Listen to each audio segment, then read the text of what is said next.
All right, and I think we are going to start, so we have Alors, enough. nous allons commencer pour avoir assez de temps pour couvrir tous les sujets intéressants que nous avons prévus pour vous aujourd'hui. Tout d'abord, merci beaucoup à nos panélistes, à nos orateurs, oratrices, et merci à vous qui avez démontré de l'intérêt pour nous rejoindre aujourd'hui pour cet événement très important. Comme vous le savez toutes et tous, les agents de santé communautaires sont vitaux pour lutter contre le paludisme, mais ce personnel de santé n'a pas été reconnu tel qu'il le mériterait. Donc, nous avons demandé aux panélistes d'aujourd'hui de créer cet événement. Et en attendant que tout le monde se connecte, je vais vous demander de prêter une attention sur les éléments un peu techniques d'aujourd'hui, logistique. Alors, il y a une interprétation simultanée en français. Donc, vous pouvez aller sur le bouton d'interprétation en bas et cliquer sur la langue française si vous voulez suivre l'événement en français. Et s'il vous plaît, utilisez le bouton Q&A pour poser des questions que vous auriez. Et à la fin de notre séance, nous aurons un moment questions-réponses. Je pense que maintenant, je peux vraiment démarrer, introduire. Comme je l'ai dit auparavant, les agents de santé communautaire sont vitaux pour progresser contre le paludisme.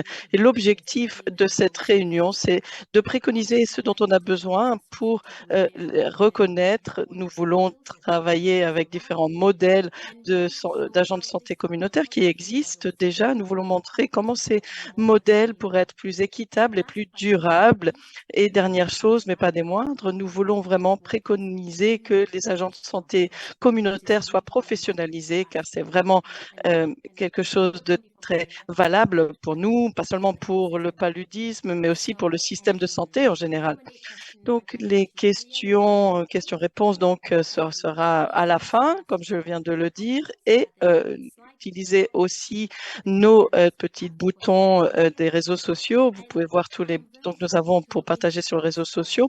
Je suis très heureuse de présenter notre présidente Abigail Pratt. Elle est directrice programme à la Fondation Bill et Melinda Gates. Elle est aussi partie prenante de ce partenariat stratégique dans les équipes pays et elle mène donc les portefeuilles qui sont dédiés à l'accès des prises en charge de qualité pour les secteurs de la santé communautaire et privée. Et donc avant, elle a été directrice technique, conseillère technique en Afrique subsaharienne, en Asie du Sud-Est et en Asie du Sud. Donc nous sommes très heureux de l'avoir avec nous aujourd'hui dans cet événement. Et sans plus attendre, je lui passe la parole à Abigail. Merci beaucoup. Désolée, un petit écho et voilà, maintenant tout va bien. Alors, c'est un plaisir absolu d'être avec vous aujourd'hui. Je suis vraiment très enthousiaste que l'on ait cette conversation. Il y a beaucoup de personnes qui nous rejoignent du monde entier. Et donc, nous sommes tout à fait ravis d'avoir ces panélistes fabuleux avec nous. On va parler de durabilité, de défis dans la prévention contre le paludisme avec des perspectives OMS. Nous allons parler des rôles des agents de santé pour progresser contre l'élimination du paludisme. Nous allons parler donc de compter les agents de santé communautaires, comment on le fait, pourquoi c'est important. Et nous allons avoir aussi le programme de communauté d'agents de santé communautaire du Libéria et nous allons parler aussi de comment améliorer les réseaux des agents de santé communautaire. Et donc, ce que je vais faire, c'est que je présenterai individuellement chaque orateur et oratrice avant leur présentation. Et donc, vous aurez cette diapositive qui va apparaître pour chacune des présentations. Il y aura un petit moment de transition et ensuite chaque panéliste présentera ce qu'il a présenté. Donc, n'hésitez pas à poser des questions. Nous voulons que ce soit très interactif et je sais que beaucoup d'entre vous ont beaucoup d'expérience dans le domaine et nous voulons voir comment travailler de manière collaborative dans cet espace. Donc, sans plus attendre, je voudrais présenter Margaret Odera. qui nous vient d'un endroit magnifique aujourd'hui. Elle est agent de santé communautaire donc, au Kenya.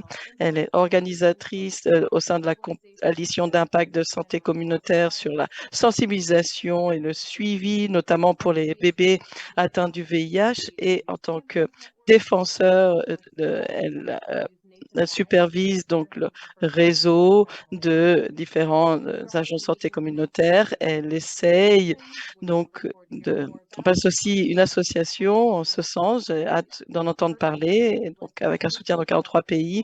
Sa défense donc est importante depuis 2020. Elle a été honorée de prix en 2022 pour inspirer les femmes à s'autonomiser, et il y avait le hashtag It is possible à l'époque. Et donc, je vais donc vous passer la parole, Margaret Odera, et merci beaucoup de nous rejoindre aujourd'hui. Merci beaucoup, c'est un honneur d'être ici. Et au nom de tous les agents de santé communautaires, je voudrais dire que c'est un grand honneur. Nous sommes très heureux d'être ici. Je sais que certains d'entre eux vont être aussi en ligne. Et donc, j'apprécie beaucoup ces moments. Alors, je voudrais utiliser cette opportunité pour remercier Messa pour donner justement cette opportunité aux agents de santé communautaires de nous présenter dans ce forum. Nous allons parler de paludisme et les températures augmentent dans le monde entier. L'impact du climat sur la transmission des maladies vectorielles comme le paludisme devient de plus en plus évident. Alors, je suis dans le comté Homa Bay et c'est une zone de paludisme. Il y a beaucoup de moustiques dans les plaines où je me trouve. C'est une zone tropicale et je vais parler de cette région qui est ma deuxième résidence, et c'est très important que l'on ait un débat sur ce sujet car le paludisme a été ignoré depuis les temps du Covid, justement. Alors, nous avons été coupés, il semblerait. Les températures augmentent dans le monde et l'impact du climat sur la transmission des maladies vectorielles devient de plus en plus évident. Est-ce que vous m'entendez? Oui, maintenant nous vous entendons à nouveau. Très bien. Je commence. Alors, je voudrais remercier Messa pour cette grande opportunité que vous nous avez donnée, nous, les agents de santé communautaire, de faire connaître nos points de vue. Donc, c'est la meilleure façon de procéder pour les agents de santé communautaire, car vous aurez un aperçu de la réalité sur le terrain. Avec l'augmentation des températures dans le monde, l'impact du climat sur la transmission des maladies vectorielles, telles que le paludisme, devient de plus en plus évident. Récemment, été diagnostiqué comme atteinte de paludisme le 2 janvier 2024 et après avoir ressenti de fortes nausées, des douleurs articulaires, des maux de tête, un agent de santé communautaire du comté de Homa Bay, où je me trouve actuellement, m'a accompagné au dispensaire le plus proche où j'ai été testé positif au paludisme. Et je suis immunodéprimée et je connais la relation entre le paludisme et le VIH. J'ai dû avoir une prise en charge médicale immédiate grâce à l'agent de santé communautaire qui a réagi rapidement et qui m'a emmené chez le médecin pour un traitement. Pendant les périodes critiques comme celle-ci au Kenya, en l'absence de médecins dans les hôpitaux au Kenya, les patients doivent chercher des médecins qui peuvent les soigner à domicile. Les agents de santé communautaire jouent un rôle essentiel au Kenya lorsque les températures grimpent et que de fortes pluies s'abattent sur le pays. Il est donc nécessaire de mettre à jour les connaissances sur le paludisme. Les pandémies comme celle de la COVID, de la tuberculose et du VIH ont éclipsé le fait que le paludisme est l'une des maladies les plus meurtrières en Afrique subsaharienne. Les agents de santé communautaire font partie de la population cible. Par conséquent, nous avons besoin d'une formation spécialisée pour pouvoir assurer l'éducation à la santé qui est nécessaire dans nos communautés. Les agents de santé communautaire travaillent aux côtés des médecins et des infirmières pour traiter les problèmes de santé dans nos communautés et ont besoin d'un soutien professionnel constant de la part des médecins et des infirmières pour offrir un service de qualité à la communauté. Selon nous, il est important d'équiper les agents de santé communautaire avec des équipements de protection, des fournitures médicales essentielles sous la supervision d'un professionnel de santé.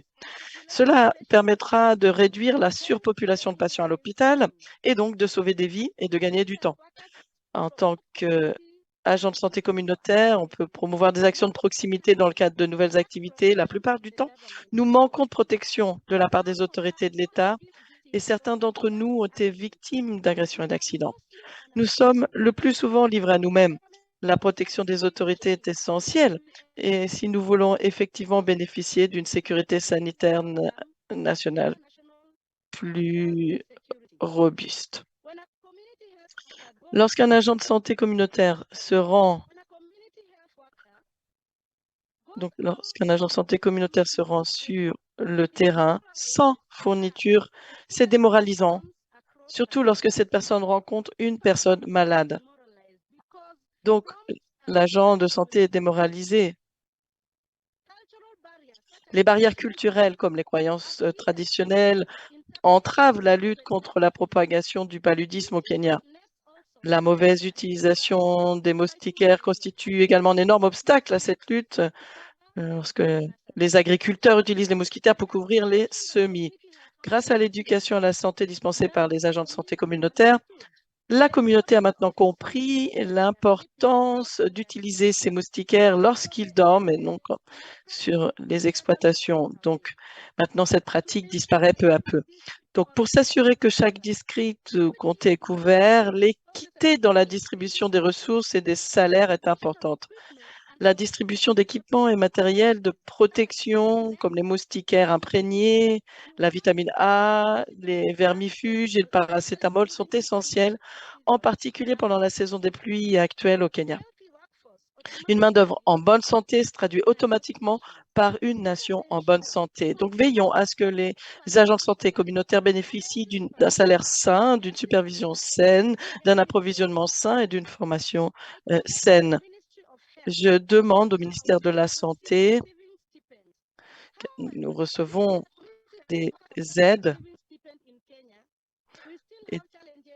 mais nous avons toujours des défis pour l'équité, la distribution des salaires. Le petit salaire que nous recevons n'est pas régulier. C'est aussi un grand défi de savoir que l'avenir des agents de santé communautaires en Afrique est incertain. Nous n'avons pas de sécurité de travail. Nous jouons un rôle essentiel, mais nous avons cette incertitude sur le terrain. Et donc, c'est mon appel le plus fort aux leaders et à toutes les personnes qui écoutent ensemble avec la coalition de santé.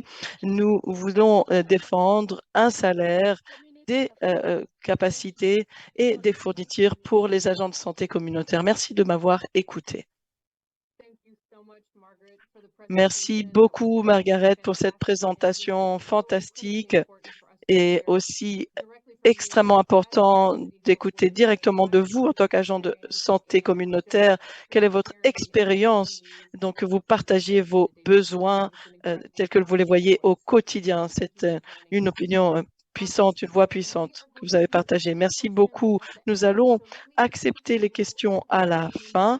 Et donc, je vais maintenant inviter la professeure Evelyne Korkor-Ansah, directrice de l'université UHAS au Ghana, et donc qui est épidémiologue et donc qui est aussi dans la communauté donc des médecins du Ghana et la Fondation Rockefeller. Et Elle a donc des rôles au niveau national et donc elle est en supervision donc, pour les programmes de l'OMS, du Fonds mondial, et elle est vice-présidente du panel de révision du Fonds mondial pour les comités de l'OMS, dont par exemple pour l'élimination du paludisme.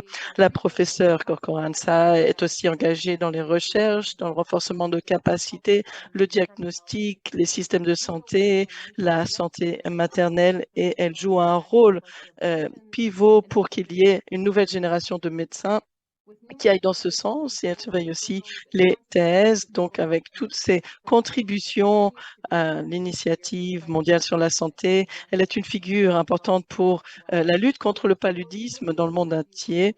Et donc, nous sommes vraiment très heureux de vous avoir en ligne, professeur Evelyne Corco-Ansa, et nous sommes impatients de vous écouter sur comment nous pouvons progresser vers cette élimination de la maladie. Merci beaucoup. Merci de m'avoir invité. J'apprécie fortement cette opportunité. Je vais maintenant parler du rôle des agents de santé communautaires pour accélérer les progrès vers l'élimination de la maladie. Ici, nous parlons du paludisme. Et donc, nous allons parler des défis qui existent maintenant, des opportunités également, et aussi de durabilité. Donc, je vais faire une introduction du sujet. Je vais souligner le rôle des agents de santé communautaires qui a déjà été souligné par Margaret, et je vais aussi évoquer les défis qui existent ainsi que les opportunités et les problématiques de durabilité, et ensuite je ferai un résumé. Donc, nous savons que le paludisme est un problème qui doit se résoudre. Le paludisme est vraiment un problème et ça doit être résolu en employant les outils que nous avons et les nouveaux outils que nous sommes en train de développer. Mais nous savons aussi qu'il ne s'agit pas seulement d'outils. Les outils eux-mêmes ne vont pas nous aider à arriver là où nous voulons aller.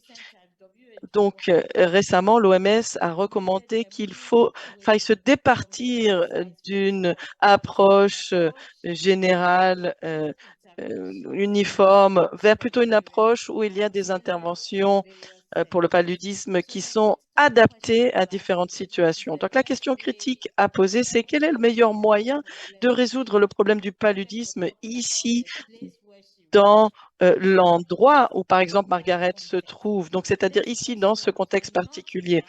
Cette question ne peut être répondue sans impliquer la communauté. Il représente une partie de la solution. Donc, je vous montre ici des membres de la communauté qui sont impliqués dans des événements importants. Il y a une discussion qui a lieu à droite sur le paludisme et je leur parlais à l'époque.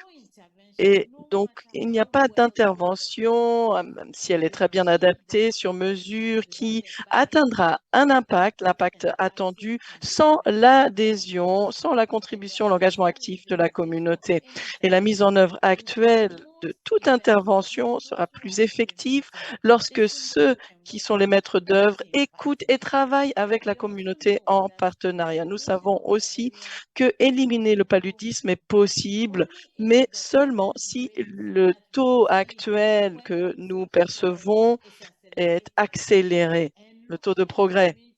Et si on regarde les agents de santé communautaires, et donc nous venons d'en entendre une juste auparavant, qui habitent et travaillent dans les communautés qu'ils servent, eh bien, ils ont une contribution vitale, essentielle pour pouvoir nous faire accélérer le progrès dans l'élimination du paludisme. Nous avons déjà dit que nous devons avoir une approche sur mesure là où se trouve le problème par rapport à telle ou telle communauté. Donc, si on parle du rôle des agents de santé communautaires, eh bien, leur capacité à prévenir, détecter et traiter les infections de paludisme dans des communautés éloignées, ça a été un élément déterminant dans les progrès immenses qui ont été effectués depuis les années 2000. Les agents de santé communautaires ont prouvé qu'ils étaient essentiels pour ce progrès significatif contre le paludisme jusqu'à aujourd'hui. Donc, il y a eu un investissement mondial augmenté de lutte contre le paludisme dans ces 2 dernières décennies, et cela inclut la formation et la montée en échelle du personnel de santé communautaire pour atteindre les personnes qui vivent dans des communautés rurales et éloignées avec des outils effectifs pour prévenir, diagnostiquer et traiter le paludisme avec d'autres maladies. Et donc là, nous parlons de là où le paludisme est un problème. Souvent, on ne va pas trouver des hôpitaux, on ne va pas trouver des cliniques, ce sont les personnes sur le terrain. There are some challenges. Mais des défis existent. On part du principe que une intervention qui a bien fonctionné fonctionnera partout. Or, nous savons que les moustiques changent leur comportement, les températures changent, le climat change, et donc on ne peut pas partir du principe qu'une intervention qui a bien fonctionné quelque part fonctionnera partout. Nous partons du principe également que, en tant que soignants, nous avons le savoir-faire technique et nous savons faire les choses. Mais nous devons écouter la communauté. Très souvent, on ne prend pas le temps d'écouter et de prendre l'avis de la communauté locale sur ce que nous faisons. Et nous devrions utiliser ce savoir de la communauté comme tremplin et comme terreau d'engagement. Et très souvent, nous ne travaillons pas avec les agents de santé communautaire pour s'assurer que l'ensemble de la communauté locale est vraiment engagée dans ce processus. Très souvent, les agents sont formés, ils repartent sur le terrain et là, on les laisse se débrouiller tout seuls. Or, il y a différents systèmes de mise en œuvre de services de santé qui sont mis en œuvre dans différents contextes et les leçons et les meilleures pratiques ne sont pas partagées. In many settings, this vital workforce are not seen as an essential part of health service delivery. Their work Et is ces agents de santé ne sont pas considérés comme essentiels. Or, très souvent, ce sont eux qui font le lien avec la communauté locale et qui font le travail sur le terrain. Or, dans les systèmes d'information, on n'utilise jamais ce retour d'information. Les outils, la logistique du système de santé, très souvent se fait au cas par cas, si bien que le système ne fonctionne pas de façon optimale et au bout du compte, ça mène à une démotivation. La contribution de ces agents de santé communautaire est essentielle, a un impact essentiel dans la lutte contre le paludisme. Et la plupart d'entre nous, soignants, voulons être rémunérés pour notre travail. Mais nous nous attendons à ce que ces agents de santé communautaires travaillent gratuitement et pour toujours. Les informations de santé de la communauté, très souvent, se font à sens unique. On ne leur donne pas, on ne donne pas à ces agents un feedback. Alors, vous voyez ce petit dessin que j'aime particulièrement. Avec toutes ces données, tous les agents ont bien fait leur travail, ils ont recueilli des données, ils les soumisent. Ces données partent dans la stratosphère et on ne les voit plus jamais. On ne leur donne jamais de feedback. It is well known that when malaria is eliminated, Or, il existe des opportunités. Nous savons que lorsque le paludisme est éliminé, la mortalité des autres pathogènes baisse également. Les rapports des pays qui ont éradiqué le paludisme démontrent également que ça n'aurait pas été possible sans la contribution des agents de santé communautaires. Et ça, c'est quelque chose que l'on sait, qui a été documenté. Il faut engager la communauté dans la mise en œuvre des services.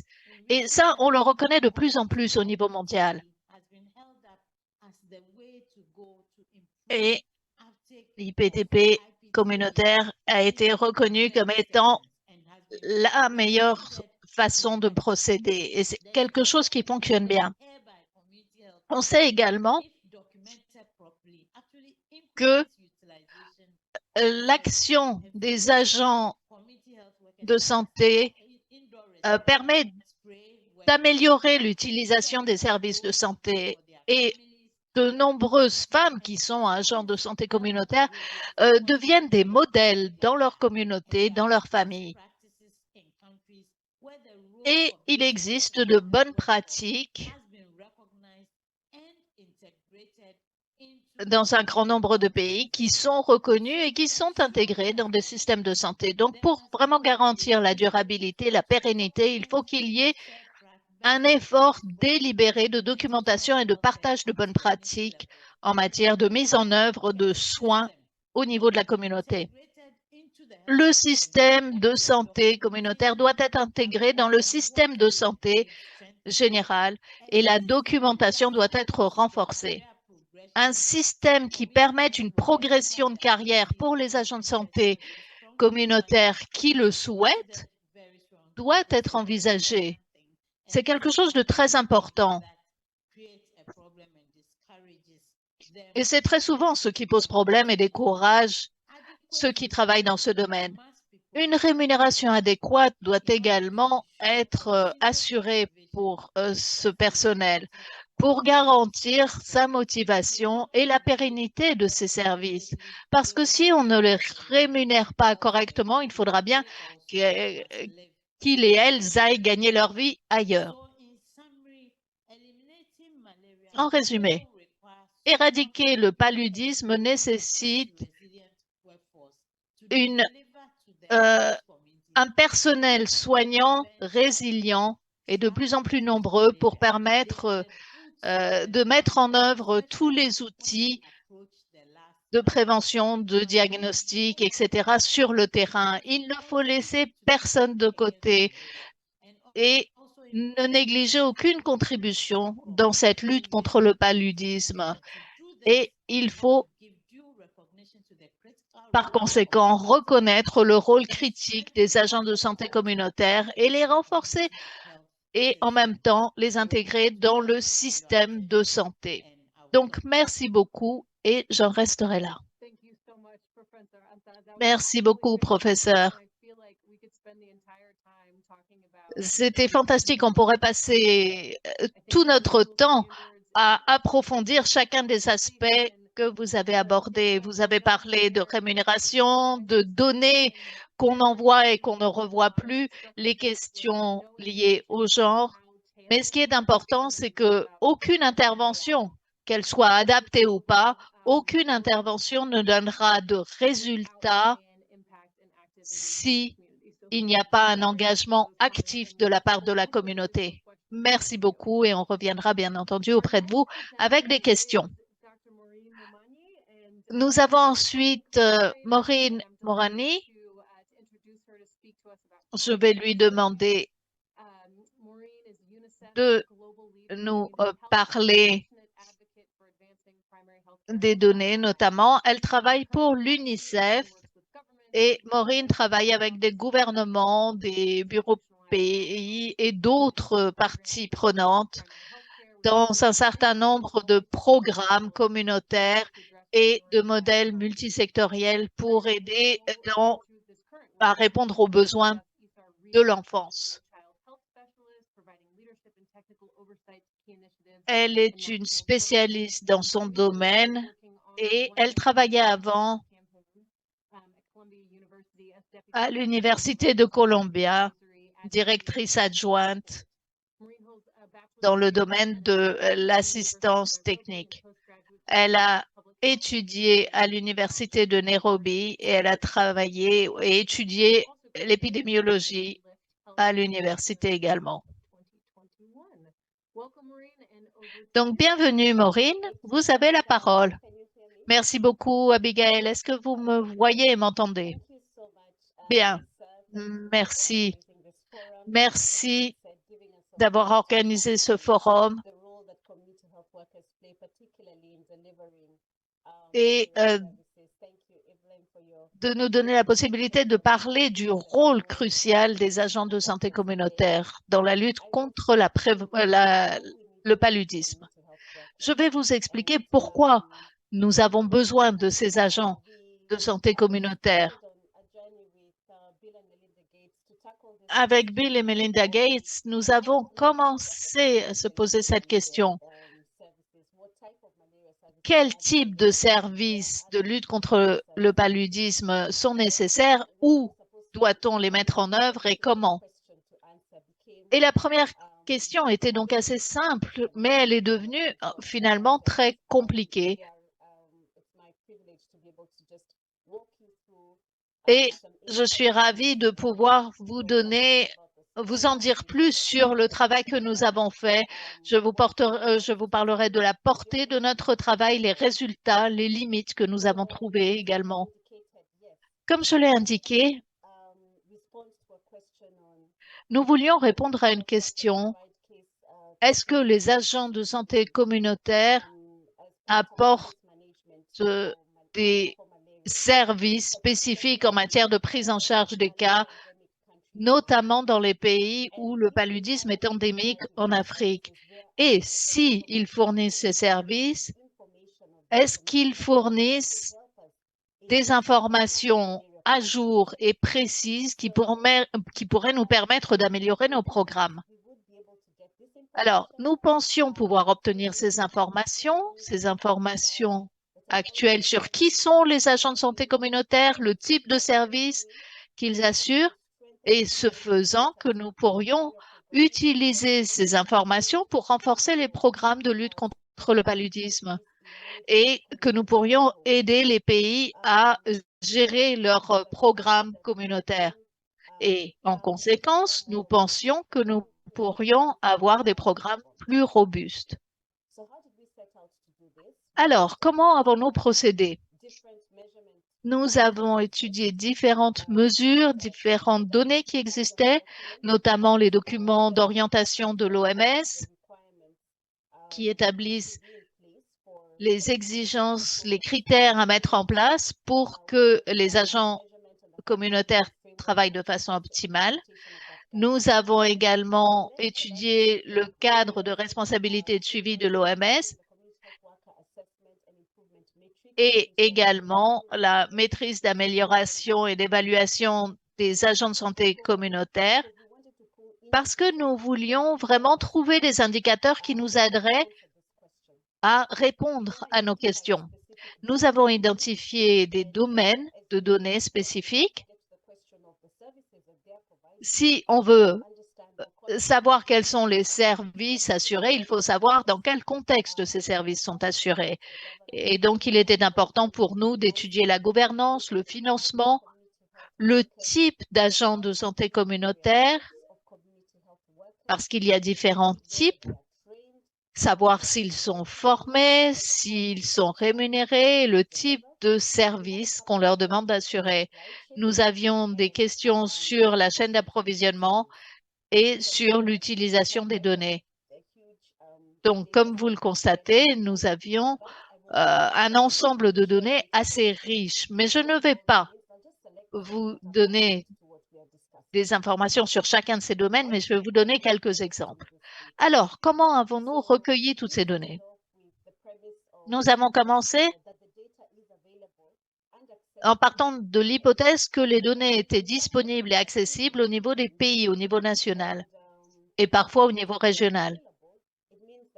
Et pour que ces données soient disponibles, il faut que quelqu'un au niveau du pays se charge de recueillir et de stocker ces données.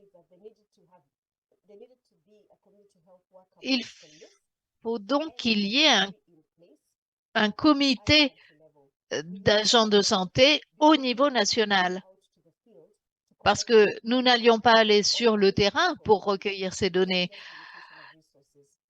Il faut donc que quelqu'un le fasse. Et donc, nous avons essayé de voir quel pays avait des registres, quelles données nous pouvions tirer. Nous avons donc contacté les ministères de la Santé parce que certaines de ces données peuvent être entre les mains du ministère de la Santé qui les utilise pour améliorer leur programme de santé. Et nous avons donc extrait les données au niveau mondial pour en faire des tableaux de bord. Alors, nous avons utilisé le rapport des ministères de la Santé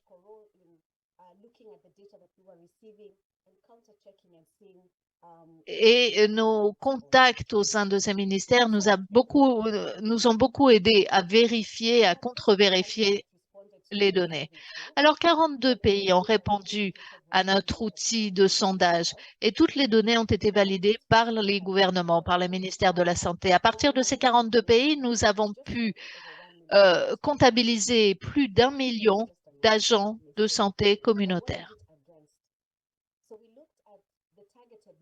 Nous avons essayé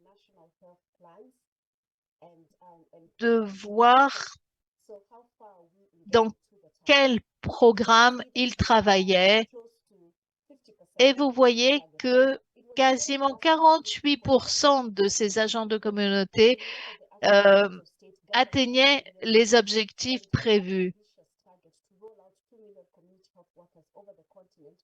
Au niveau du continent africain, il était prévu 2 millions d'agents de santé communautaire. Donc, on était juste au-dessus de la moitié. C'est un objectif qui a été fixé il y a quelques années. Donc, nous sommes presque à la moitié. Et sur ce million d'agents communautaires, nous avons fait le décompte hommes-femmes. On a parlé de protection, de soutien social et d'autres questions qui permettent à ces agents de santé communautaire de mettre en œuvre leurs services. Et c'était important de voir que uniquement la moitié des pays interrogés ont pu nous donner cette ventilation entre hommes et femmes.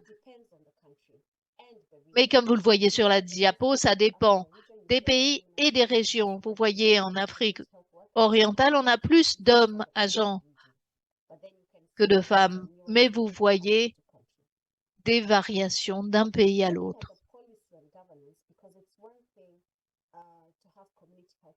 Alors, c'est une chose d'avoir des agents de santé communautaire, mais il faut voir dans quel contexte ils travaillent en termes de mobilité et de financement. Et nous avons constaté que 37 pays, 88%, avaient des documents et une politique concernant ces agents de santé communautaire.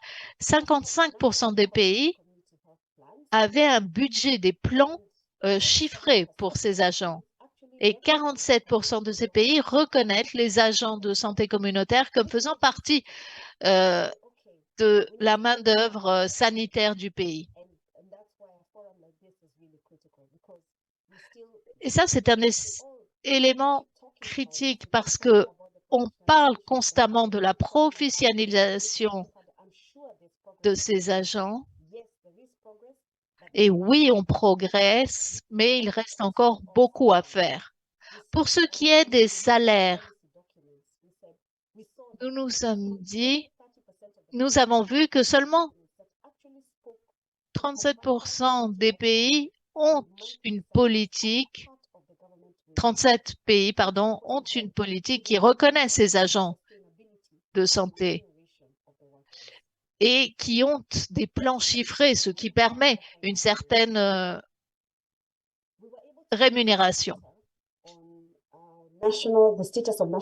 Nous avons pu donc obtenir des données de 28 pays sur les budgets de santé communautaire nationaux et quand on a demandé ce que cela coûtait, eh bien, ne prenez pas ce chiffre tel que vous voyez, mais pour les pays qui ont des budgets de santé communautaire nationale, eh bien, qu'est-ce que cela représente, donc, du budget? Donc, vous voyez à peu près 590 000 5 millions de dollars. Alors, c'est possible de le faire. En général, qu'est-ce que c'est à utiliser? Comment c'est utilisé cet argent dans ce secteur? C'est au-delà de nos moyens, mais en fait, 44% de ces budgets sont vraiment financés. On n'a pas pu approfondir la ressource de financement ou d'aller vers les dépenses parce que c'est là que le rêve commence à s'écrouler, notamment pour les agents de santé communautaires. Lorsqu'il s'agit de rémunération et d'encouragement, eh bien, nous avions 40 pays qui fournissaient des données sur la rémunération financière ou au moins des encouragements non financiers. Et des données que nous avons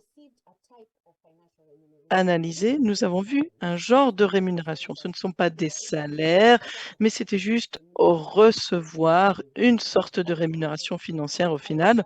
En moyenne, il s'agissait de 74 $ par mois de rémunération financière. Encore une fois, cela varie de pays en pays. On le voit d'ailleurs avec les légendes de couleur sur la carte.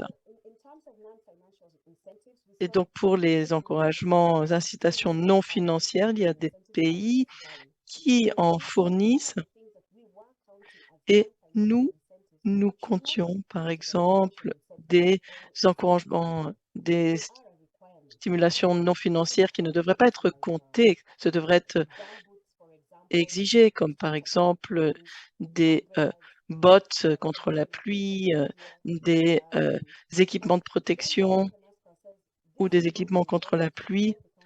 Et ça ne devrait pas être des incitations, ce sont des choses qui sont normales, exigées pour pouvoir faire ce travail. Mais il y a des pays qui fournissent au moins ces équipements. Regardons maintenant les formations, les déploiements. Nous avons besoin de ces formations pour les agents de santé et vous voyez que les données racontent des histoires. Vous voyez que beaucoup d'agents de santé communautaires reçoivent une formation pré-service, un peu moins reçoivent des formations en continu pendant l'emploi. Donc, 92% des agents de santé communautaires dans 19 pays ont répondu à cette question. Mais ensuite, on a vu que ces formations ne sont pas dans la durée parce que ces agents de santé fournissent ces services. Et nous savons que pour toute profession, et notamment pour les professions qui livrent des soins de santé, il y a besoin d'une formation médicale en continu. Donc, pour nous, c'est une opportunité de soutenir ces services. Et ensuite, nous avons demandé quels sont les services fournis par les agents de santé. Nous voyons qu'il y a 10, 20, 30 années, les agents de santé livraient 3 ou 4 services. Et maintenant, cela a beaucoup augmenté et c'est ce qu'on essaye de montrer sur cette diapo.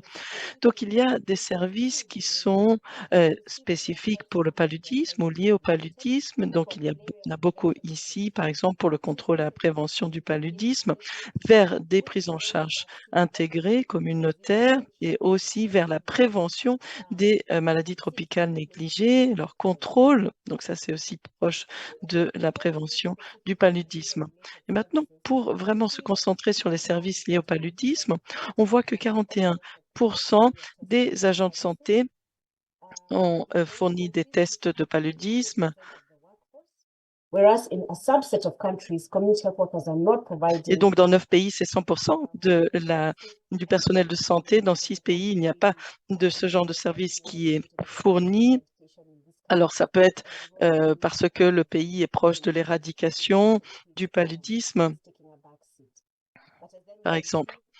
Mais vous voyez aussi que, en effet, les agents de santé communautaires fournissent des services de paludisme dans des pays qui subissent des endémies de paludisme. Lorsque l'on parler de comptage encore.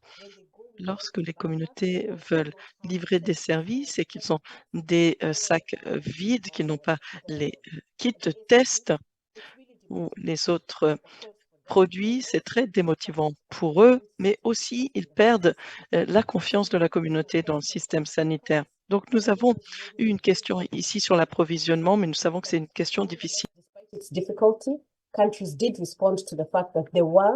Malgré cette difficulté, les pays ont répondu sur l'approvisionnement, dans certains pays en tout cas. Nous avons vu que cette question était difficile et donc il y a eu des limites dans la réponse de cette question. Donc, nous n'avons pas pu vous donner en détail toutes les données que nous avons récupérées, mais nous espérons que cela vous démontre que les agents de santé délivrent des services au niveau de la communauté. Cela parle de l'importance d'aider les agents de santé communautaires. Alors, on voit les données au niveau national. Dans certains pays, on voit que c'est limité sur le fait qu'on est borné au rapport des ministères de santé qui sont importants mais limités. Mais donc, il y a un manque d'alignement, de coordination des services et donc les données ne pouvaient pas être complètes. Et donc, on voit parfois que les agents de santé font des services excellents mais qui ne sont pas comptés. Il y a un besoin de coordination au niveau national. Vous avez vu qu'il y avait une limitation en termes de désagrégation de genre pour certains pays. Il y avait des pays qui ont pu nous donner sur le handicap. Il y avait aussi des limites de financement. C'est une question qu'il faudra aussi rouvrir et on veut avoir aussi plus de détails sur les budgets, les dépenses et aussi pour la gouvernance, comme je l'ai dit. Puis il y a des soucis de coordination au niveau national et pour les programmes de contrôle et pour les programmes communautaires d'aide et aussi pour les programmes d'éducation et de prévention qui doivent être renforcés. Je crois que c'est vraiment quelque chose que nous savons toutes et tous. Il y a des opportunités. Je ne vais pas les révéler en détail, mais d'un point de vue données, il faut vraiment que je continue sur cette donnée, justement. D'ailleurs, cela va être disponible sur le tableau de bord RBM, Rollback Malaria, et nous allons avoir cette visualisation et l'utilisation des données, pas seulement au niveau mondial, comme on le fait aujourd'hui, mais au niveau régional et au niveau des pays. Et nous voulons que les données soient plus proches des communautés, qu'elles soient utilisées par les communautés. Nous allons travailler sur la propagation des données. Vous avez vu des données pour un certain pays, un nombre de pays dans la région subsaharienne. Et nous voulons inclure des données de l'Afrique du Nord, du Moyen-Orient, de l'Asie du Sud-Est et d'ailleurs bientôt. Et nous voulons utiliser ces données pour informer les défenses, les plaidoyers pour plus de protection, plus d'investissement dans les livraisons de services communautaires de manière plus intégrée. Et il y a des opportunités qui ne peuvent pas être exploitées, comme par exemple le déploiement du vaccin, aussi combler donc bien sûr la charge des communautés pour vous donner quelques exemples. Et merci beaucoup de m'avoir donné l'opportunité. Merci Maureen. Alors, je peux parler d'un point de vue personnel et dire que c'est vraiment très apprécié votre engagement continu pour donc nous montrer tous ces chiffres incroyables, valables. Donc, Maureen a parlé donc d'atteindre 1 million d'agents de santé communautaires qui étaient comptabilisés, les reconnaître, ceux qui travaillent en dehors des systèmes de santé formalisés. Et elle a insisté sur le fait qu'on ne peut pas avoir cet effort fourni sans être très pragmatique sur le terrain. Donc, on pourrait aussi avoir cette perspective pour la pneumonie, la diarrhée et avoir une plateforme pour les agents de santé communautaire. Merci beaucoup, Maureen, pour cette présentation. Nous sommes très à l'heure. Donc, j'aimerais maintenant accueillir Lassana Jabaté, le directeur du programme communautaire national du Libéria, son impact sur le paludisme. Donc, dans Partners in Health, il dirige une grande équipe composée de 7 membres du personnel de Partners in Health, plus de 200 agents de santé communautaire. Lassana a une connaissance approfondie du travail humanitaire et des années d'expérience sur le terrain dans la gestion et la mise en œuvre de programmes de santé dans le cadre de l'atténuation des crises. Et il a dirigé le développement et le déploiement d'un programme de santé communautaire innovant qui est actuellement examiné par le ministère de la Santé à l'échelle nationale. Et il a conçu et mis en œuvre un programme pour un nouveau groupe d'auxiliaires de santé communautaire qui s'appelle les promoteurs de la santé communautaire, qui fournissent des services aux personnes vivant dans un rayon de 5 km de l'établissement de santé le plus proche. Alors que les personnes vivant plus loin peuvent avoir besoin de services plus curatifs, le programme CHP concentre ses efforts sur la promotion de la santé et l'amélioration des liens avec les soins dispensés dans les établissements de santé. Donc, merci beaucoup. Et Lassana, à vous.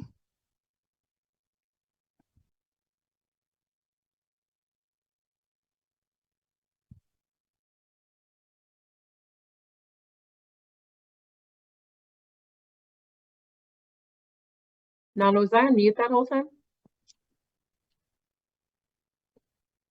Are we good? Yes. Thank you so much. Merci beaucoup. Désolé d'oublier le micro. Alors, diapo suivante, s'il vous plaît. Merci de cette introduction. Alors, je vais parler donc de l'impact du programme pour la lutte contre le paludisme. Le Libéria a souffert de l'Ebola et cette lutte contre l'Ebola au Libéria a exposé donc les lacunes dans le système de santé et dont, par exemple, le programme d'agents de santé communautaire qui n'existait pas, qui n'était pas standardisé au Libéria. Cela a été exposé par cette crise de l'Ebola. Donc, c'est pour cela que le Libéria, en tant que pays, a eu du mal à lutter contre l'Ebola dans les communautés. Donc, il y a eu cette connexion entre les communautés et le système de santé qui a été fait. Et il y avait beaucoup de lacunes dans ce domaine. Et donc, le Libéria a lancé un programme d'agents de santé communautaire national en 2016 pour donc les communautés en dehors de 5 km du dispensaire le plus proche. Et le Libéria a créé donc cet assistant de santé communautaire, CHA, pour notamment la prévention, le soin, pour que les populations vulnérables à plus de 5 km des dispensaires soient desservies. En 2023, le Libéria a aussi pu travailler sur donc cette couverture sociale universelle et donc le pays s'est penché sur ces populations qui sont à plus de 5 km des établissements de santé, c'est 71% de la population, pour qu'il y ait un système sanitaire dans ces communautés, pour vraiment que ces agents de santé communautaires puissent fournir des services de prévention et de soins pour avoir une association donc avec le soin en général.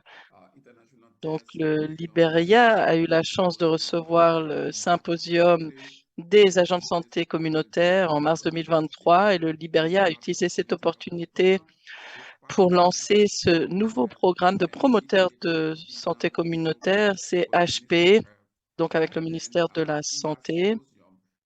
Et dans ce symposium, il y a eu beaucoup d'engagement qui s'appelait l'appel à l'action de Monrovia, où le gouvernement du Libéria s'est engagé à soutenir la durabilité du programme car ils ont vu l'impact que les agents de santé communautaire ont pu avoir dans ce programme. Donc aujourd'hui, au Libéria, nous avons deux sortes d'agents de santé, ceux qui fournissent des services en dehors des 5 km du dispensaire et ceux qui fournissent les services donc dans les 5 km près du dispensaire. Donc, il y a une rémunération pour les assistants de santé donc de $70 et de $50 pour les promoteurs de santé communautaire. Ils reçoivent aussi des fournitures comme par exemple des équipements contre les pluies, des sacs à dos et aussi des outils donc de pistage, de reporting pour pouvoir mener à bien leur travail. Vous voyez la distribution ici donc des deux sortes d'agents de santé au Libéria, les CHA et les CHP, les promoteurs et les assistants. Et donc, avec le gouvernement, s'est assuré que de ce programme CHP soit déployé dans d'autres parties du pays. Le ministère a une cible de 5 000 agents de santé pour le programme CHA et pour le programme CHP, 7 000 personnes lorsque le financement sera disponible. Ces travailleurs de santé seront recrutés et mis en place dans les communautés. Donc, alors, lorsqu'ils fournissent des services au quotidien, ces agents de santé, eh bien, ils ont des aides à l'emploi, donc pour pouvoir avoir des formations et des outils de dépistage, notamment pour le programme de communauté, de prise en charge de communauté, comme par exemple la diarrhée, la pneumonie et le paludisme pour des cas jusqu'à l'âge de 13 ans. Et donc, il y a aussi des tests de diagnostic rapides. Donc, si le test est rapide, il dévie ces enfants vers l'établissement de santé. Et pour les cas aigus, compliqués, il veille à ce que ces cas soient renvoyés donc, dans un établissement de santé pour être bien gérés. Et donc, tous ces tests sont enregistrés et supervisés par une structure qui prend en compte donc l'archivage de toutes ces informations nécessaires au niveau de la communauté. Le Libéria a un profil de paludisme qui est assez unique. Donc, pour que vous le sachiez, le Libéria a 15 régions administratives, une population de 5,3 millions d'habitants et la population est aussi considérée à risque pour le paludisme, car le paludisme est endémique dans le pays et la prévalence du paludisme au Libéria est environ 45%. Et pour ce qui est de l'incidence, il s'agit de 177 personnes pour 1000 dans la population générale. Diapo suivante. Bien. Lorsqu'il s'agit des parasites et des vecteurs de paludisme, eh bien, vous avez le plasmodium et aussi les anophèles, Gambia. Diapo suivante. Donc,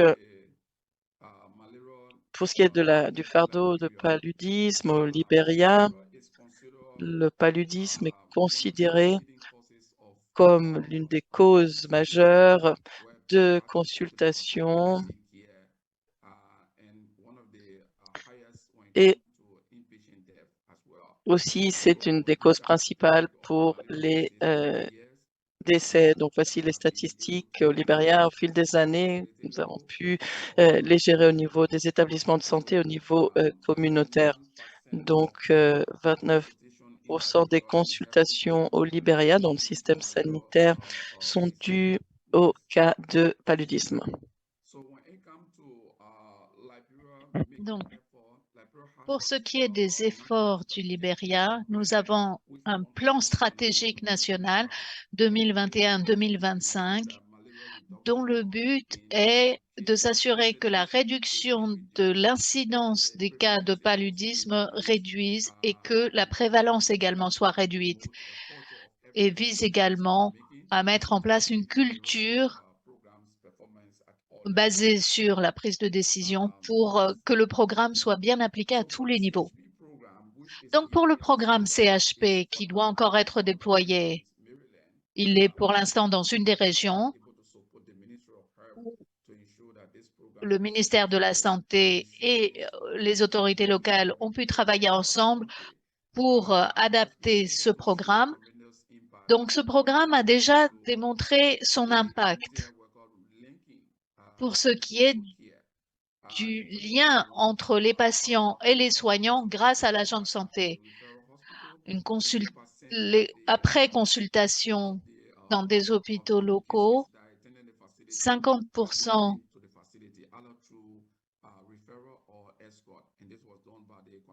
des patients ont été envoyés dans les hôpitaux, soit par envoi par leur dispensaire, soit parce qu'on les y a accompagnés. Et 16% en 2023 des personnes qui ont consulté ont été envoyées vers un établissement de santé. Pour ce qui est des soins, des traitements, vous voyez le nombre de cas total de paludisme et le nombre de cas confirmés. Il y a des différences dues probablement à l'incapacité à avoir accès à des outils de diagnostic alors que le patient présente tous les symptômes et pour lui sauver la vie, on va le traiter comme si c'était du paludisme, malgré l'absence de diagnostic. Et vous voyez ici le nombre de cas confirmés de paludisme et le pourcentage de confirmation par test MRDT assuré par l'agent de sécurité communautaire. Donc, on voit que cet agent a vraiment joué un rôle important dans la confirmation du diagnostic. Alors, sur cette diapo, on compare tous les cas de paludisme et les cas infantiles de paludisme pour les enfants de moins de 5 ans. 38% des cas sont des cas d'enfants de moins de 5 ans. Alors ici, pour les enfants de moins de 5 ans, nous voyons le nombre d'enfants traités année après année, avec une moyenne de 27% des cas traités par les agents de santé communautaires.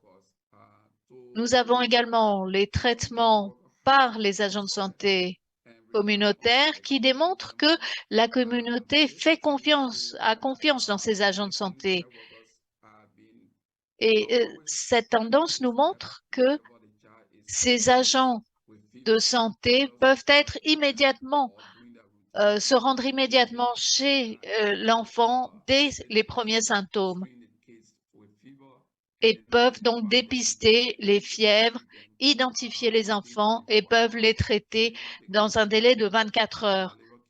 Donc, le plus grand nombre de cas de paludisme sont traités dans un délai de 24 heures et un nombre moins important est traité au-delà des 24 heures. Donc, on voit à quel point les agents de santé communautaire peuvent sauver des vies. Ici, nous avons le nombre de cas de paludisme comparé au nombre de décès dus au paludisme année après année. Et nous voyons un déclin quand on compare 2017 à 2021. On voit qu'en 2017, nous avions 914 décès et nous sommes arrivés à 300 en 2021 grâce aux efforts des agents de santé communautaires. Et enfin, voici les défis. La plupart de ces défis, je vous les présente pour vous montrer que les efforts en matière de paludisme reçoivent le soutien d'un certain nombre d'organismes internationaux tels que la Banque mondiale, le Fonds mondial, etc. Les agents de santé communautaire ont aujourd'hui un impact et les bailleurs de fonds incitent vraiment le développement de cette approche. Mais en l'absence de bailleurs de fonds, le Libéria ne pourrait pas vraiment maintenir le travail qui a été fait. La déclaration de Monrovia, dans la déclaration de Monrovia, le gouvernement a pris des engagements pour garantir une certaine pérennité. Mais comme vous le savez, dans la plupart des pays africains, les budgets sont trop serrés pour pouvoir garantir cette durabilité dans la lutte contre les maladies dans leur pays, en l'absence de bailleurs de fonds. Alors, ces agents de santé communautaire ont besoin de formation et ont besoin de supervision, et cela coûte de l'argent. Donc, pour ce faire, le gouvernement du Libéria et d'autres pays ont besoin d'apporter un soutien pour s'assurer que la formation est suffisante pour professionnaliser ces personnes. Et ensuite, il faut qu'il y ait une supervision et un mentorat. La plupart du temps, les agents de santé au Libéria n'ont pas assez de fournitures médicales ou n'ont pas assez de médicaments pour traiter les cas de paludisme. Parfois, ils ont assez d'outils de diagnostic, mais ils n'ont pas de médicaments pour le traitement. Et donc, pour assurer une continuité et augmenter cette tendance d'amélioration, il faut pouvoir trouver des opportunités pour qu'il y ait une chaîne d'approvisionnement robuste pour que les fournitures arrivent à ces agents de santé de façon à ce qu'ils puissent lutter efficacement contre le paludisme. Ma dernière diapo montre une visite de l'agent de santé communautaire et un superviseur est là pour s'assurer que cette session de sensibilisation se déroule bien. Voilà, merci beaucoup. Merci beaucoup. Ça a été vraiment fantastique d'en savoir plus sur ces expériences au Libéria. C'est très précieux pour l'ensemble du groupe de voir certaines des données que vous avez partagées, notamment sur les salaires et sur comment les agents de santé communautaires sont rémunérés. Alors, je regardais les commentaires au fur et à mesure et il y a eu beaucoup de questions sur la pérennité de ce type de programme, pas seulement au Libéria, mais partout dans le continent. Donc, il faudra revenir sur cette question de la pérennité ou durabilité de ces programmes. Notre dernier intervenant, mais pas des moindres, aujourd'hui est Harriet Napier, qui est gestionnaire principale du programme pour la santé communautaire au sein de l'équipe CHAI. Elle a plus de 10 ans d'expérience dans la collaboration avec des ONG et les gouvernements. Actuellement, elle apporte son soutien dans la région subsaharienne, dans la région du Grand Mékong et en Mésoamérique. Elle supervise les nouveaux portefeuilles de travail de la CHAI sur les questions de paludisme et Harriet a été membre du corps enseignant du département d'anthropologie et du programme de santé mondiale du Middlebury College. Elle est diplômée en santé publique et en anthropologie. Merci beaucoup et je vous donne la parole pour cette dernière présentation avant la session de questions-réponses. Merci beaucoup. Est-ce que vous pouvez me confirmer que vous voyez bien mes diapos? Bien, merci beaucoup pour cette présentation et je suis ravie d'être parmi vous aujourd'hui. Je vais vous parler de comment améliorer la gestion des agents de santé communautaires. Alors, pour faire face au paludisme, il faut vraiment tenir compte de tous les goulets d'étranglement qui existent sur l'ensemble de la chaîne. Et il faut qu'il y ait, on sait au niveau des gouvernements que la prise en charge des cas de paludisme est quelque chose de compliqué et il faut vraiment s'attacher à différents facteurs. Nous devons donc passer en revue différentes étapes et nous assurer que nous comprenons bien le contexte dans chacune de ces étapes. Par exemple, où perdons-nous le plus de patients?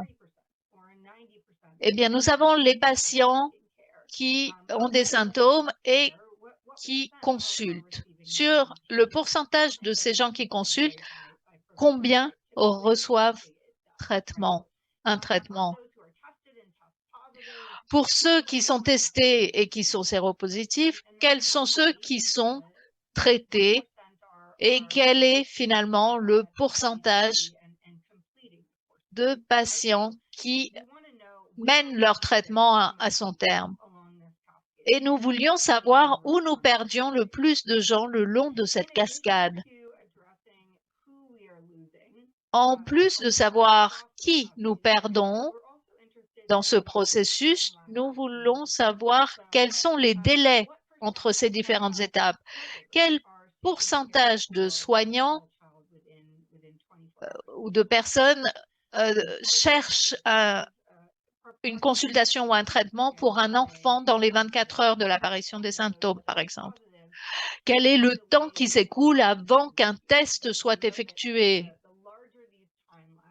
Parce que nous savons que plus ces délais sont longs et plus il y a des possibilités de transmission du paludisme et plus grave est la maladie.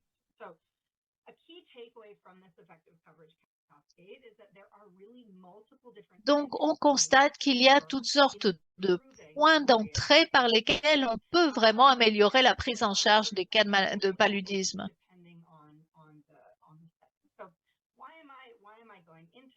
Alors, pourquoi est-ce que je vous explique tout ceci? Eh bien, nous travaillons avec les agents de santé communautaire parce qu'ils sont particulièrement bien placés pour résoudre un certain nombre d'obstacles, pour surmonter un certain nombre d'obstacles et de goulets d'étranglement. Et ils sont bien placés pour réduire ces délais entre les différentes étapes. Je vais vous donner quelques exemples de goulets d'étranglement en termes d'accès aux soins et de qualité de service. Donc, les agents communautaires peuvent vraiment résoudre certains de ces problèmes.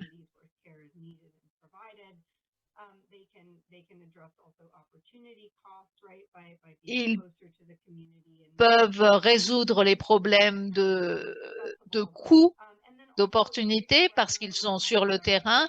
Et il y a une question d'acceptabilité qui est accrue. Il y a également les questions, par exemple, de barrières linguistiques et les obstacles socioculturels qui peuvent être surmontés plus facilement. Mais pour ce faire de façon efficace, il faut que tous les partenaires s'assurent que ces agents de santé aient tous les outils pour apporter des soins adaptés et, deuxièmement, mettre en place des relations de confiance avec l'ensemble de la communauté. Donc, ce goulet d'étranglement qualité de service, en fait, très souvent est révélateur de la robustesse du système dans son ensemble. Alors, essayons de voir quelques exemples où nous avons constaté que les agents de santé communautaire ont vraiment apporté une contribution très importante dans la prise en charge du paludisme tout au long de cette cascade, de ce processus. Brièvement, je vais vous parler de certains points forts. Nous allons étudier la République dominicaine, le Zimbabwe et le Cambodge. Nous allons commencer par la République dominicaine. C'est un pays qui est très proche de l'éradication totale du paludisme. En 2019, un programme avec 70 agents de santé a été lancé. Ce programme a eu des résultats très impressionnants.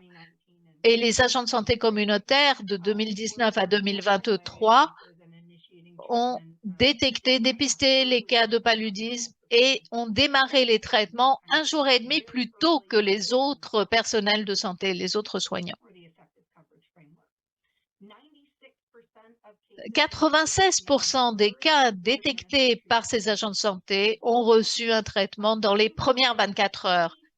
Ce qui est intéressant, c'est que 83% des cas détectés par les agents de santé communautaires ont été détectés par un dépistage proactif, avec 17% détectés passivement. Donc, c'était du porte-à-porte, en gros. L'agent de santé allait frapper à la porte, demander est-ce que quelqu'un a la fièvre, est-ce que quelqu'un a des symptômes ici. Le résultat de ce programme de 2019 à 2023 a été une réduction du paludisme de 99,6%. Donc là, vraiment des progrès spectaculaires en très peu de temps.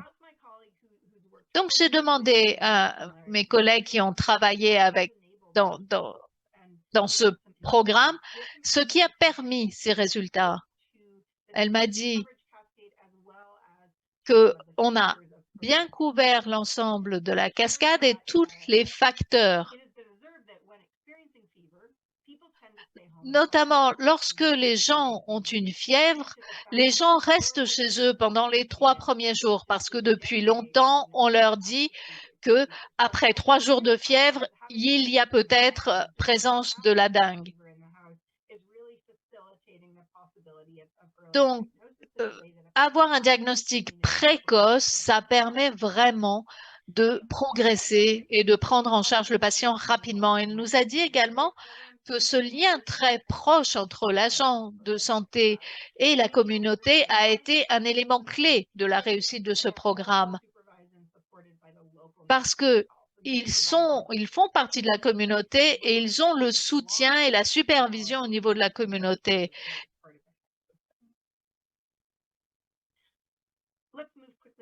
Alors, rapidement, voyons le programme au Zimbabwe. Au Zimbabwe, nous avons également des contributions très impressionnantes des agents de santé communautaires. C'était un programme beaucoup plus large, avec 17 000 agents de santé de village, avec une contribution qui a augmenté de façon significative en 4 ans, en passant de 40% en 2019 à 52% en 2020, aujourd'hui 58% en 2023 de la contribution de ces agents de santé, avec un pic de contribution de ces agents pendant la pandémie de COVID, ce qui démontre que ces agents de santé peuvent vraiment protéger la communauté contre diverses maladies. Donc, une fois de plus, j'ai demandé à mes collègues quels étaient les facteurs de réussite dans ce programme. Et j'ai eu plusieurs réponses. Premièrement, amélioration du système de données qui a permis d'avoir une saisie de données beaucoup plus précise. Deuxièmement, le fait de fournir des téléphones portables, des téléphones mobiles qui aident les agents de santé à communiquer plus rapidement avec les autres professionnels de santé. Et c'était important, notamment pendant la COVID, où il était peut-être plus compliqué de rendre visite aux patients. Et puis, il y a eu une meilleure formation et on a pu garder davantage d'agents de santé communautaires.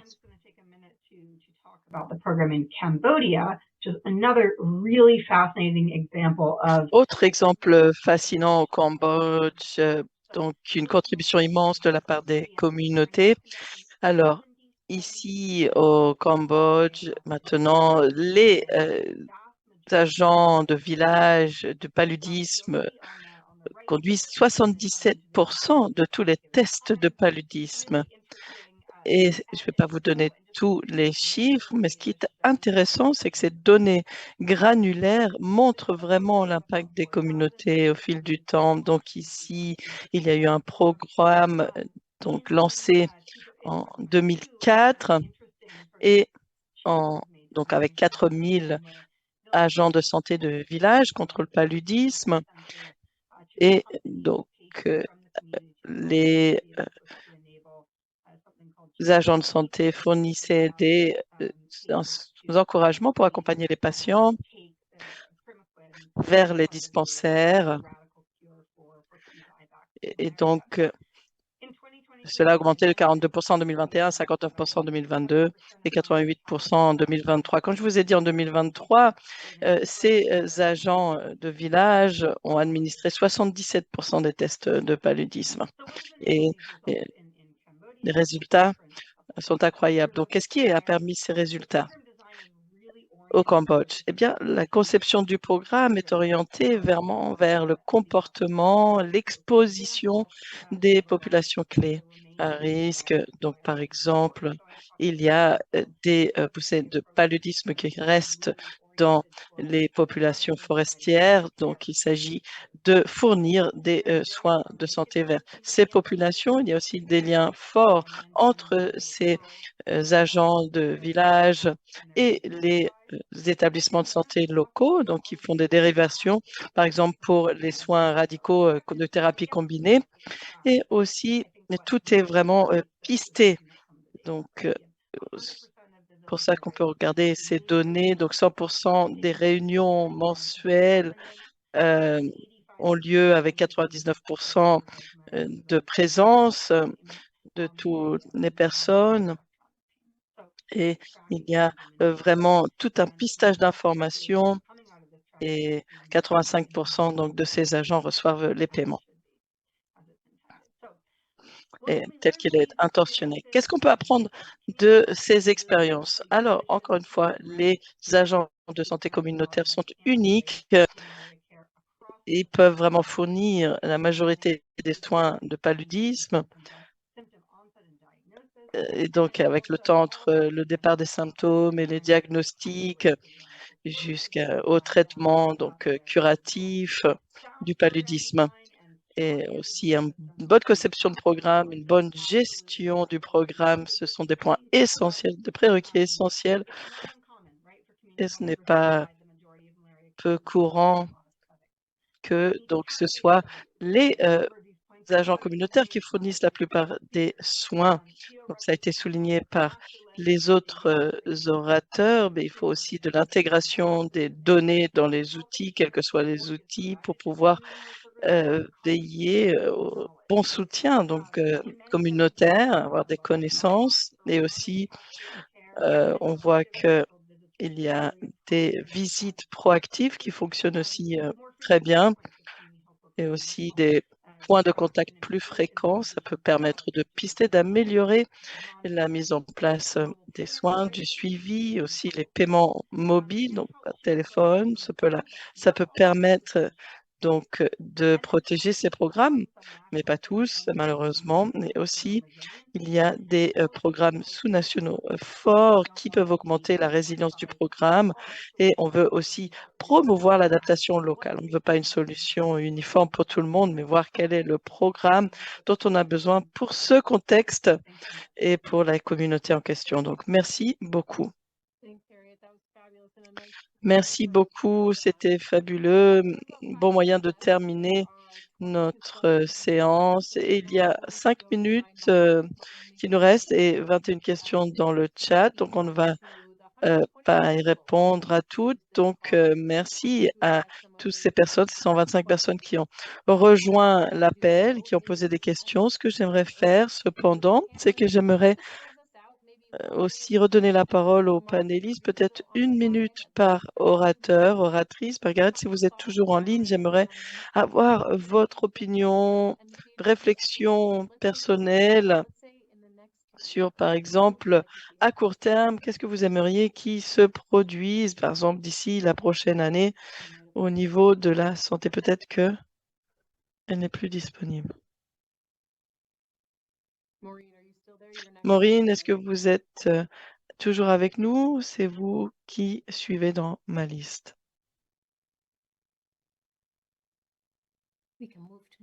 On peut peut-être passer à Maureen. Bon, Lassana, vous êtes le seul orateur que je peux voir. Donc, je vous pose la question. Donc, pour les programmes à suivre des prochaines années, pour les agents de santé, qu'est-ce que vous aimeriez? Alors, j'aimerais voir à quel point le gouvernement du Libéria, avec ses propres fonds,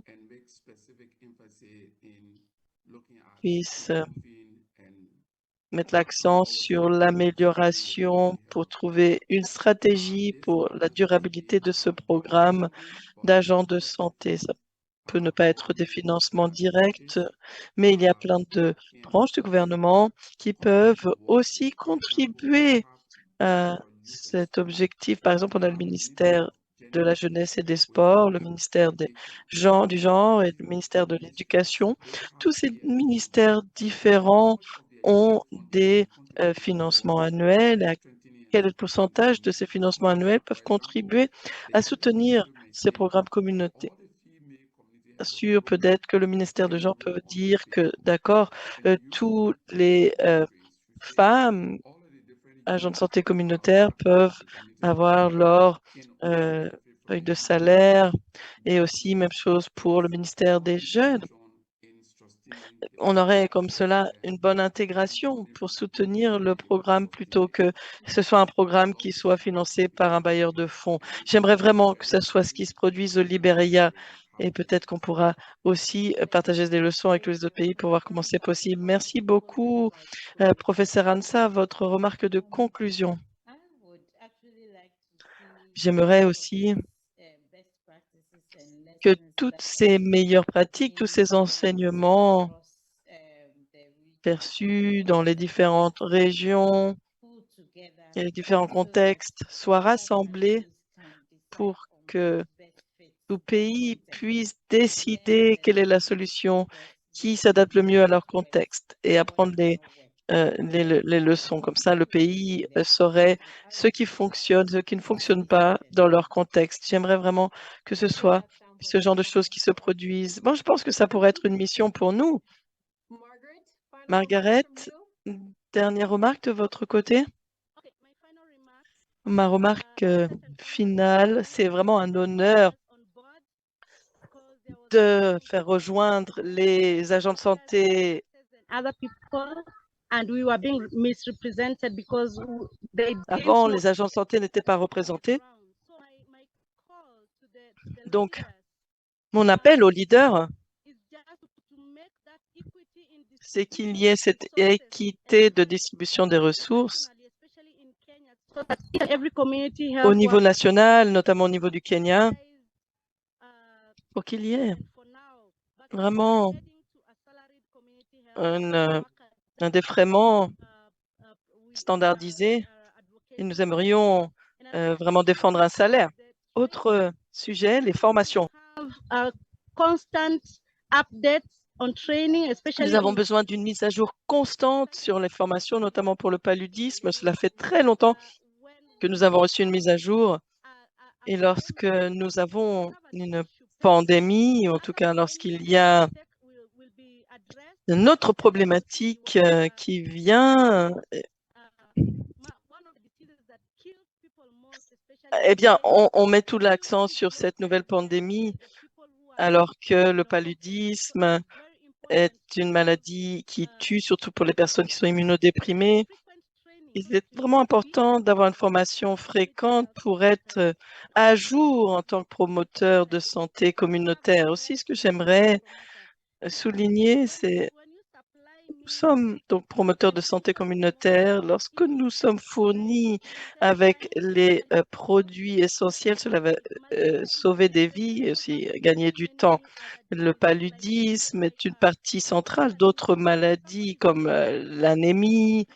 Lorsqu'une personne est anémique, eh bien, le paludisme aussi a une influence. Le paludisme est vraiment lié à d'autres maladies. Il faut vraiment le prendre en compte sérieusement. Donc, le paludisme est vraiment un assassin silencieux et je voudrais juste souligner cela.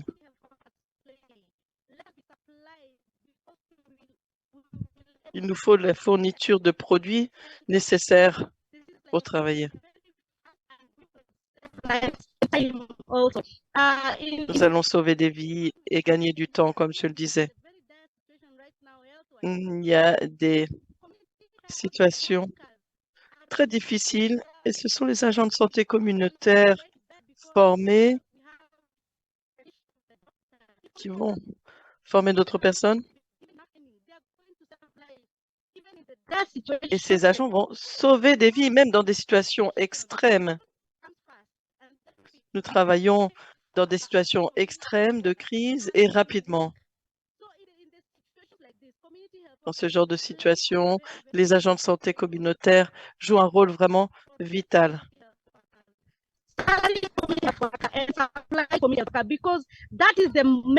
C'est vraiment l'essentiel. Les personnes demandent qu'est-ce qu'ils ont fait de mal. Ils n'ont pas assez de fournitures, ne sont pas assez équipés. Et 77% de ces agents de santé sont des femmes. Si ces lacunes doivent être comblées, il faut que l'on ait une sécurité sanitaire mondiale très forte. Merci beaucoup, Margaret. J'espère que Harriet et Maureen vont me pardonner, mais nous avons dépassé le temps imparti. Donc, il est tout juste que nous finissions d'ailleurs avec les mots de sagesse de notre membre agent de santé communautaire. Donc, merci beaucoup de nous avoir parlé de là où vous êtes. Merci à tout le monde, à toutes les personnes qui ont pu participer dans ce webinaire.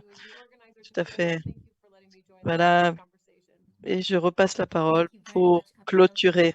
Merci beaucoup, Abigail, et merci beaucoup à vous toutes et tous. Cela a été une séance très bonne et je n'ai rien de plus à ajouter à part de souligner la vitalité, l'essentiel, l'importance des agents de santé communautaires qui soient bien intégrés dans les systèmes sanitaires nationaux. Et cela nous donnera un potentiel vraiment de renforcer les systèmes de santé là où nous en avons le plus besoin. Merci beaucoup à tous les orateurs et oratrices. Merci de toutes vos contributions pour que cet événement soit un succès. Et nous n'allons pas nous arrêter ici pour que le changement arrive et que l'on professionnalise les agents de santé communautaire. Vous pouvez nous suivre sur les réseaux sociaux, sur, par exemple, le canal YouTube où il y aura l'enregistrement. Merci beaucoup. Merci à tout le monde.